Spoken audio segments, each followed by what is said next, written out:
આપણો પોઈન્ટ છે એ મુખ્ય પાક છે। ભૌગોલિક પરિસ્થિતિ, આબોહવા, જમીનની વિવિધતા અને વરસાદના પ્રમાણમાં રહેલી વિભિન્નતા જુદા જુદા ભાગોમાં વિવિધ પ્રકારના પાકોનું વાવેતર કરવામાં આવે છે। હવે એની અંદર છે ડાંગર।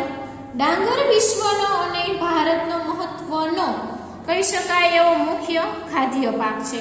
વિશ્વમાં અને ભારતમાં મોટા ભાગે લોકો ખોરાકમાં ચોખાનો ઉપયોગ કરે છે। ડાંગરને ગરમ અને ભેજવાળી આબોહવા તથા વધુ વરસાદની જરૂર પડે છે। ડાંગરનો પાક મુખ્યત્વે પાણીથી ભરાયેલા ખેતરોમાં થાય છે। ડાંગરની ખેતીમાં કામ કરવા માટે વધુ માણસોની જરૂર પડે છે। ડાંગરના ઉત્પાદનમાં ચીન અગ્રેસર છે। તે ઉપરાંત ભારત, જાપાન, શ્રીલંકા મુખ્ય દેશો ગણી શકાય છે। પશ્ચિમ બંગાળ, તમિલનાડુ, આંધ્રપ્રદેશ, તેલંગાણા, બિહાર, ઓડિશા આ બધા તેના મુખ્ય ઉત્પાદક રાજ્યો છે। ગુજરાતમાં ડાંગરનું ઉત્પાદન ખેડા, વડોદરા, અમદાવાદ, સુરત વગેરે જિલ્લાઓમાં થાય છે। હવે છે વિદ્યાર્થી મિત્રો ઘઉં છે। ઘઉં ડાંગર પછી ઘઉં એ આપણા દેશનો બીજો મહત્વનો ધાન્ય પાક છે। ઘઉં ભેજ સંગ્રહી શકે તેવી કાળી ચીકણી જમીનમાં વધુ થાય છે। ઘઉંના પાકના વિકાસ માટે મધ્યમ તાપમાન, વરસાદ અને લણણી સમયે તડકાની એને ખૂબ જરૂર હોય છે। ઘઉં સંયુક્ત રાજ્ય America, Canada, Argentina, Russia, Ukraine, Australia અને ભારતના મોટા પ્રમાણમાં ઉગાડવામાં આવે છે। ઘઉંની ખેતી ભારતમાં મુખ્યત્વે પંજાબ, હરિયાણા, પશ્ચિમ ઉત્તર પ્રદેશમાં થાય છે। પંજાબમાં ઘઉંનું પ્રમાણ મોટા ઉત્પાદનમાં થતું હોય તેને ઘઉંના કોઠાર તરીકે પણ કહેવામાં આવે છે। ગુજરાતની અંદર અમદાવાદ, ભાવનગર, સુરેન્દ્રનગર ઘઉંની વધુ ખેતી કરવામાં આવે છે। અમદાવાદનો ભાલ પ્રદેશ ભાલિયા ઘઉં માટે પ્રખ્યાત છે। તે શિયાળામાં પકવવામાં આવે છે। હવે શું છે તો કે બાજરી માટે રેતાળ અને ગોરાડું જમીન અનુકૂળ છે। બાજરી માટે ઓછો વરસાદ, મધ્યમ તાપમાન અને પૂરતો સૂર્યપ્રકાશ જરૂરી છે। તે જાડા અનાજ તરીકે પણ ઓળખાય છે। ભારત સિવાય તેના અન્ય ઉત્પાદન દેશો નાઇજીરિયા, ચીન અને નાઇજર છે। રાજસ્થાન, ગુજરાત, ઉત્તર પ્રદેશ, મહારાષ્ટ્ર વગેરે તેના મુખ્ય ઉત્પાદક રાજ્યો છે। બાજરીનું સૌથી વધુ ઉત્પાદન રાજસ્થાનમાં થાય છે અને ત્યારબાદ બીજા નંબરે ગુજરાત આવે છે। ગુજરાતમાં બાજરીનું સૌથી વધુ ઉત્પાદન ક્યાં છે તો કે સૌથી વધુ તેનું ઉત્પાદન જે છે એ બનાસકાંઠામાં થાય છે। હવે છે ગુજરાત તેમજ સમગ્ર ભારતમાં થતા વિવિધ ધાન્ય પાકોમાં નાગલી એટલે કે રાગી મોખરાનું સ્થાન ધરાવે છે। ગુજરાતમાં મોટા ભાગે ડાંગ, વલસાડ જિલ્લામાં ખેતી કરવામાં આવે છે। નાગલી પોષક તત્વોથી ખૂબ ભરપૂર અને તૃણધાન્ય પાક છે। તેનો દાણામાં પ્રોટીન, ખનિજ તત્વો અને વિટામિનનું પ્રમાણ વિશેષ જોવા મળે છે। નાગલીમાં કેલ્શિયમ અને આયર્નનું પ્રમાણ અને અન્ય ધાન્ય પાકોમાં કરતા વિશેષ હોવાથી તેનો ઉપયોગ કુપોષણ દૂર કરવામાં અને બેબી ફૂડ બનાવવામાં થાય છે। નાગલીના રેસામાંથી માત્ર વધારે હોવાથી તે ડાયાબિટીસ અને હૃદયરોગના દર્દીઓ માટે ખૂબ લાભદાયક ગણાય છે। હવે છે વિદ્યાર્થી મિત્રો મગફળી છે। મગફળી એ તેલીબિયાના પાકમાં એક મહત્વનું સ્થાન ધરાવે છે। મગફળીના પાકને કાળી, કપાસવાળી, ગોરાળું અને લાવાની રેતી મિશ્રિત પાણીના ભરાય તેવી જમીન અનુકૂળ આવે છે। મગફળીના ઉત્પાદનમાં વિશ્વમાં ભારતનો ચીન પછી બીજો ક્રમ આવે છે। દેશમાં કુલ મગફળી ઉત્પાદનમાં ગુજરાત રાજ્ય પ્રથમ ક્રમે છે। ગુજરાતમાં મગફળીનું સૌથી વધુ ઉત્પાદન જૂનાગઢ જિલ્લામાં થાય છે। દેશમાં મગફળીમાંથી ખાદ્ય તેલ જે છે એ મગફળીમાંથી પ્રાપ્ત થાય છે। હવે છે દિવેલા। દિવેલા એ તેલીબિયા પાક છે।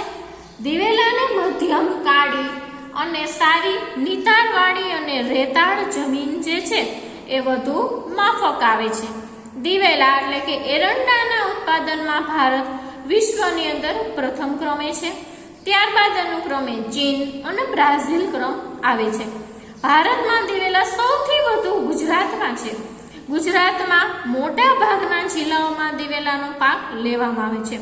જૂનાગઢ, અમરેલી, બનાસકાંઠા, પાટણ, મહેસાણા, સાબરકાંઠા, રાજકોટ, સુરેન્દ્રનગર વગેરે જિલ્લાઓમાં તેનો પાક લેવામાં આવે છે. હવે છે કપાસ. કપાસ જે છે એ ઉગાડવા માટે શું થશે? તો કે કપાસ ઉગાડવા માટે ઓછું તાપમાન, હળવો વરસાદ અનુકૂળ આવે છે. કપાસ માટે કાળી જમીન સૌથી વધુ ઉપયોગી છે. કપાસના પાકને તૈયાર થતા 6 થી 8 મહિનાનો સમય લાગે છે. કપાસનો પાક તૈયાર થાય ત્યારે આકાશ ચોખ્ખું હોવું જોઈએ.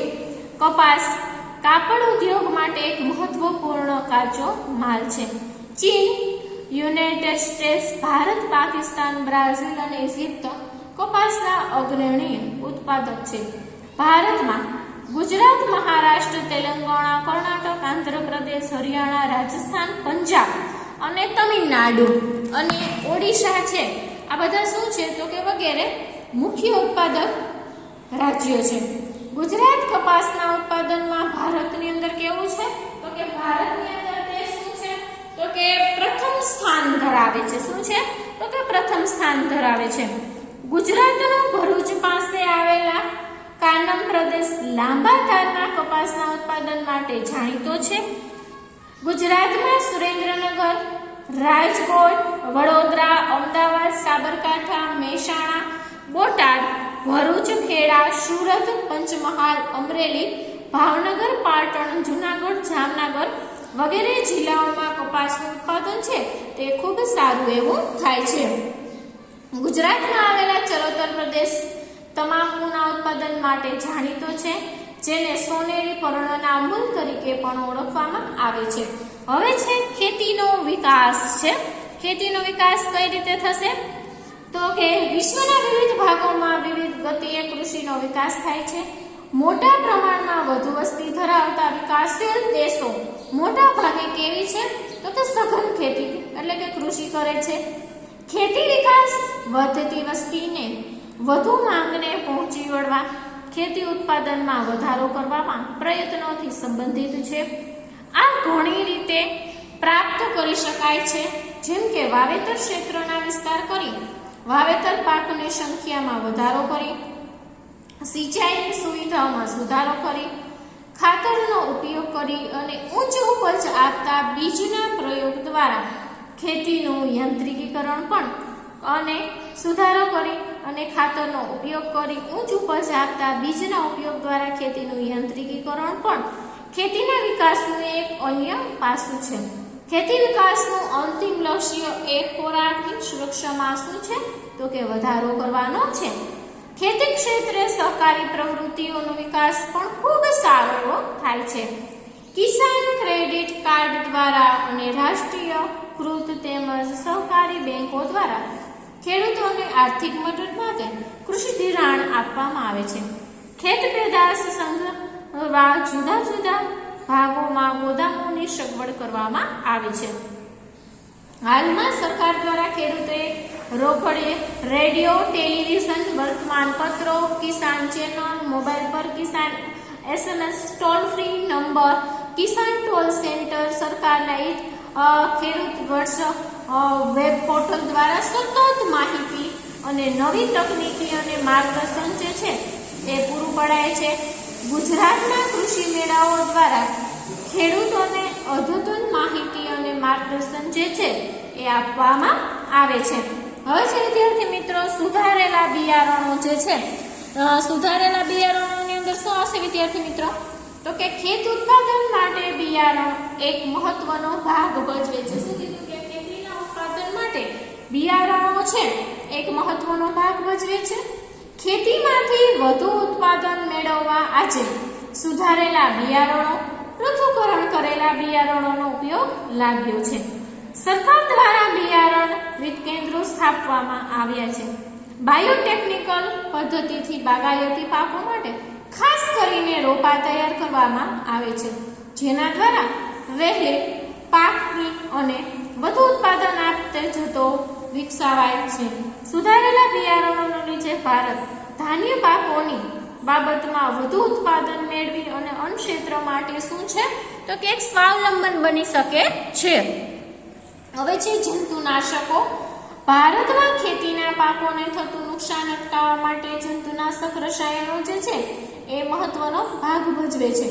વધુ પડતા રાસાયણિક જંતુનાશકોને અવિવેકી અને આડેધડ ઉપયોગને કારણે જમીન અને પાણીનું પ્રદૂષણ આજે વધ્યું છે. ખેત પેદાશોમાં ઝેરી તત્વો મનુષ્યોના આરોગ્ય પર પણ તે લાંબા ગાળે ખોરાક માટે શું છે તો ખરાબ અસર પાડે છે. ખેતી પાકોમાં નુકસાન કરતી જીવાતોના નિયંત્રણ માટે જીવાણુઓ, બેક્ટેરિયા, વિષાણુ, ફૂગ, કૃમિ અને વનસ્પતિજન્ય જૈવિક કીટનાશકોનો ઉપયોગ થાય છે. તેમાં જીવાણુઓ છે લગભગ 90% હિસ્સો ધરાવે છે. જીવાતો પર લગભગ 100 જેટલા જુદા જુદા જીવાણુઓના રોગ પેદા કરતા નોંધાયેલા છે. ખેતી પાકોમાં જીવાણુ નિયંત્રણ માટે બીજાણુ ઉત્પન્ન કરતા જીવાણુઓનો જે પણ કાંઈ ઉપયોગ છે એ થાય છે. આ પ્રકારના જીવાણુઓ છે તે બેસિલસ જાતિના જીવાણુઓ છે તે મુખરે છે. જૈવિક કીટનાશકો બજારમાં વ્યાપારી ધોરણે મળે છે. જૈવિક કીટનાશકો ઉપદ્રવી જીવોમાં જુદા જુદા રોગો લાગુ પાડે છે, પરિણામે તે નાશ પામે છે. જીવાણુ આધારિત જૈવિક કીટનાશક એ એક જાતનું જઠર વિષ છે. તેથી જ તે કીટકોને મારવાનું છે.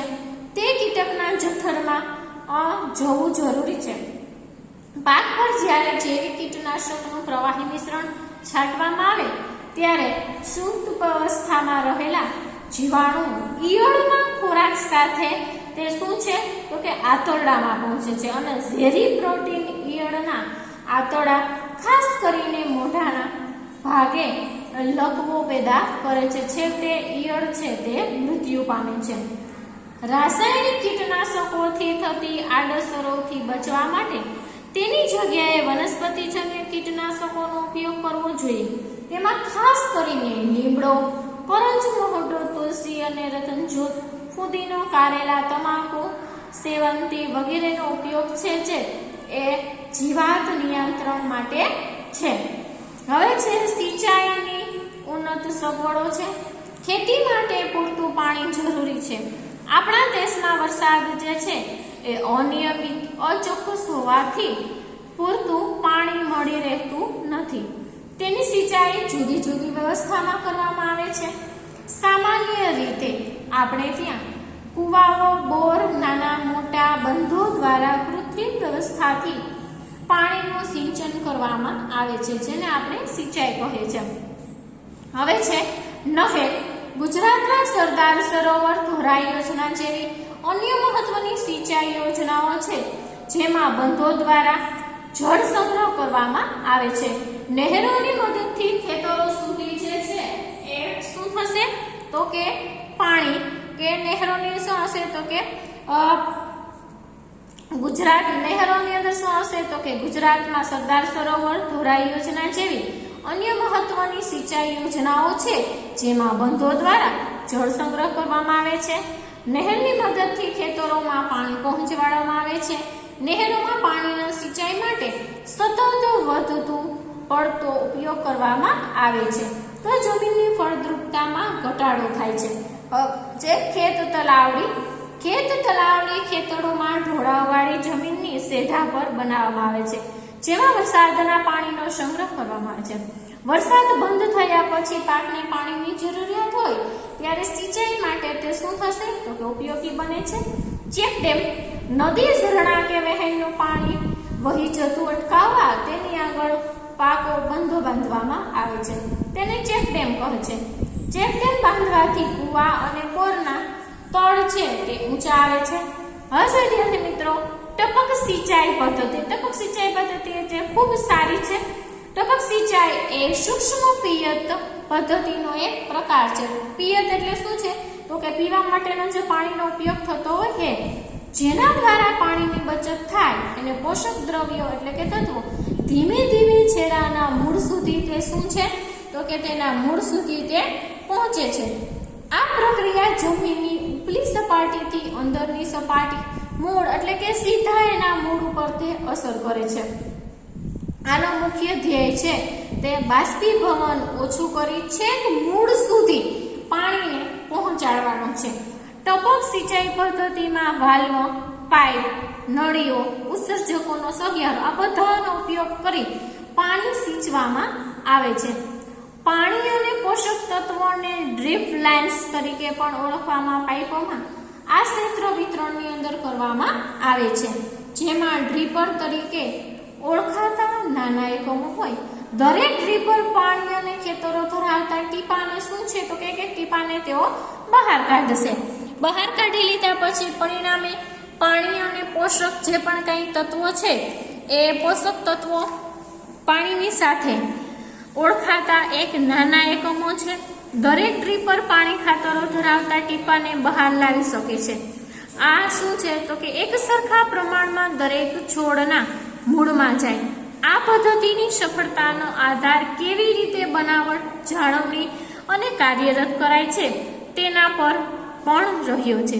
જો યોગ્ય રીતે આ બધું જ ગોઠવાયેલું હોય તો સિંચાઈની અન્ય પદ્ધતિઓ અને જળ છંટકાવથી બીજી પદ્ધતિઓ કરતાં એ શું હશે તો કે વધુ અસરકારક રહેશે. ટપક સિંચાઈને કેટલીક વખત ટ્રિંકલ સિંચાઈ પણ કહેવામાં આવે છે. હવે છે બે હરોળ વચ્ચે જગ્યા ધરાવતા પાકોમાં ટપક સિંચાઈ એટલે કે પિયત પદ્ધતિનો વધુ ઉપયોગ થાય. કપાસ, એરંડા, શેરડી, ટમેટા, રીંગણ, કોબીજ, ફ્લાવર, બટાકા, ભીંડા, મરચી, આંબા, ચીકુ, લીંબુ, નાળિયેર, દાડમ, પપૈયા, જામફળ, બોર, તમાકુ, શાક વગેરે પિયત પદ્ધતિ માટે શું છે તો કે બધું જ તેના માટે ઉપયોગી છે.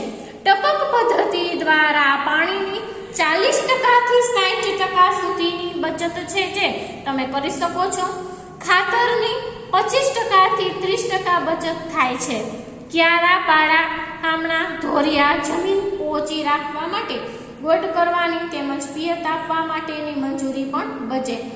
ટપક પદ્ધતિની મદદથી અસમતલ જમીનમાં પણ સારી રીતે પિયત જે છે એ આપી શકાય છે. નીંદણ એટલે કે જે વધારાનું ખર્ચ છે એ થાય છે. નીંદણનાશક દવાઓ તેમજ મજૂરી ખર્ચમાં પણ ઘટાડો થાય છે. જમીનમાં પાણીનો ભરાવો થતો ન હોવાને કારણે રોગ જીવાત ઓછી આવે છે. વીજળીના આશરે 30% થી 35% આની અંદર બચત થાય છે. જમીનની અંદર પિયત ઓછું હોય ત્યારે તેમાં માત્ર ભેજ હોવાથી ખેતી કાર્યોમાં સુસમતા રહે છે. આ પદ્ધતિનો ઉપયોગ કરવા પ્રેરાય તે માટે સરકારશ્રી દ્વારા આર્થિક સહાય પણ આપવામાં આવે છે. હવે છે વિદ્યાર્થી મિત્રો ફુવારા પદ્ધતિ. સિંચાઈમાં ફુવારા એટલે કે પિયત પદ્ધતિને કૃષિ પાક લોન, કુદરતી ઢોળાવ અને ગોલ્ફ કોર્સ અને એવા અન્ય વિસ્તારોમાં ઉપયોગી છે. આ સાધનનો ઉપયોગ ઠંડક અને ધૂળની ડમરીઓને ડામવા માટે થાય છે. આ સિંચાઈ પદ્ધતિથી પાણી પહોંચાડવું કે વરસાદથી પાણી પાડવાની રીતને સમાન છે. આ પદ્ધતિમાં પંપ, વાલ્વ, પંપ કે ફુવારાનો સહિયારો ઉપયોગ કરી પાણી આપવામાં આવે છે. કાટખૂણે ગોઠવેલા પાઇપ, તેની ઉપર ફરતી નોઝલ તે મુખ્ય પાઇપ સાથે ચોક્કસ અંતરે જોડાયેલ છે. આ નોઝલ દ્વારા હવામાં ફુવારા વડે જમીનની શોષણ ક્ષમતાથી ઓછા પ્રમાણમાં જમીન પર વરસાદ રૂપે પાડવામાં આવે છે. ફુવારા પદ્ધતિનો ઉપયોગ ઘણું ખરું રહેઠાણ વિસ્તાર, ઔદ્યોગિક એકમો, કૃષિ ક્ષેત્રમાં થાય છે. વળી જ્યાં ઉખડબાખડ જમીન છે, રેતાળ જમીન, ત્યાં એને ટૂંકા ગાળે વાવતા પાકો માટે વધુ ઉપયોગી છે. ઘઉં, બાજરી, જુવાર, મકાઈ, મગફળી, ચણા, ડુંગળી, રજકો અને ઘાસચારાના પાકો, મેથી, ચોળી, ફ્લાવર, કોબીજ, ભીંડા, બટાકા, શેરડી વગેરે ફુવારા પિયત પદ્ધતિને અનુકૂળ પાકો છે.